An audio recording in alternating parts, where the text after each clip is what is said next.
Olá, eu sou o pastor Lúcio de Paula da Love Church e a gente está aqui para mais um episódio de Chaves do Reino. Tem mais chave aqui nesse capítulo 14 de 1 de Coríntios, então vamos mergulhar nesse texto. Então aqui ele fala sobre, no versículo 6, e agora, irmãos, se eu for ter convosco falando em línguas estranhas, que aproveitaria se vós não falasse por meio de revelação ou de ciência ou da profecia ou da doutrina? Da mesma sorte, as coisas inanimadas que fazem som, seja flauta, cítara, não formarem sons distintos, como se conhecerá o que se toca flauta ou cítara.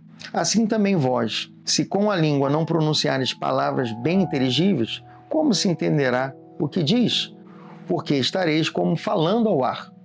Então ele está falando que quando você começa a se dirigir à igreja, você precisa trazer entendimento. Há, por exemplo, tantas espécies de vozes no mundo, nenhuma delas é sem significado. Mas se eu ignorar o sentido da voz, serei bárbaro, ou seja, serei bruto, alguém que não traz sofisticação, entendimento, né? Para aquele a quem falo, e que fala será também como um selvagem. Assim, também vós, como desejais os dons espirituais, procurais sobejar neles para a edificação da igreja. Os dons não são para você, os dons são para servir os irmãos, são para a igreja.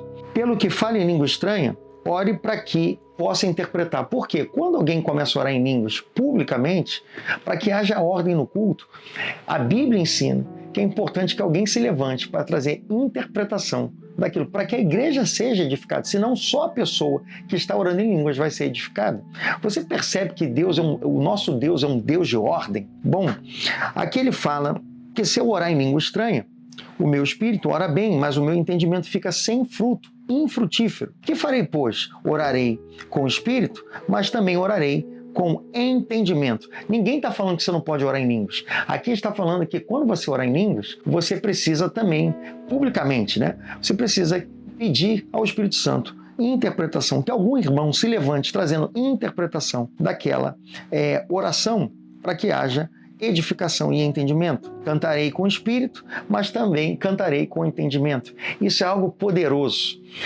Quando nós cantamos em espírito, né, a palavra fala em Efésios capítulo 5, verso 19, não vos embriagueis com vinho no qual há dissolução, mas enchei-vos do Espírito, falando entre vós com salmos, hinos e cânticos espirituais. Existem momentos que você está na adoração e você começa a fluir cantando em línguas, mas é importante também que daquele momento onde o Espírito Santo está intercedendo ali, você traga uma interpretação vinda do Espírito, fazendo com que aquilo se transforme, às vezes num espontâneo, numa canção profética que vai começar a trazer luz, entendimento e edificação na igreja, ok? Bom, aqui olha só o que ele fala, no versículo 18, dou graças ao meu Deus, porque falo mais línguas do que todos. Olha que interessante, Paulo está falando aqui, ele não está dizendo que não deve orar em línguas, ele fala, não, eu falo em línguas, mas ele fala sobre você buscar o dom de profecia. Irmãos, no verso 20, não sejam meninos no entendimento, mas sejam meninos na malícia e adultos no entendimento. Olha que interessante. Isso é poderoso. Aqui fala assim, está escrito, de sorte que as línguas são um sinal, não para os fiéis, mas para os infiéis. Isso é poderoso. E a profecia não é um sinal para os infiéis, mas para os fiéis. Quando houve o derramado do Espírito Santo em Pentecostes, você vai ver que os infiéis ficaram surpreendidos.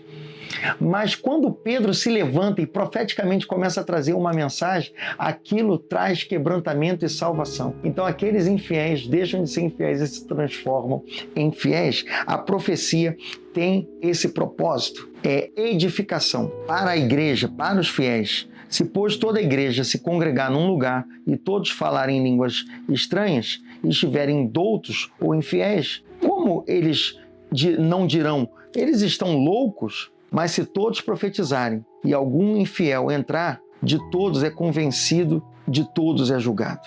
E aqui fala, os segredos do seu coração ficarão manifestos. Assim, lançando sobre o seu rosto, adorará a Deus publicando que Deus verdadeiramente está em nós. Tem muitas pessoas que ainda não creem, porque você está se negando a buscar os dons e fluir nos dons. Você precisa entender que você é chamado como corpo para que você flua nos dons do Senhor e traga edificação, que traga exortação e consolo do Espírito para a igreja. Deus te abençoe.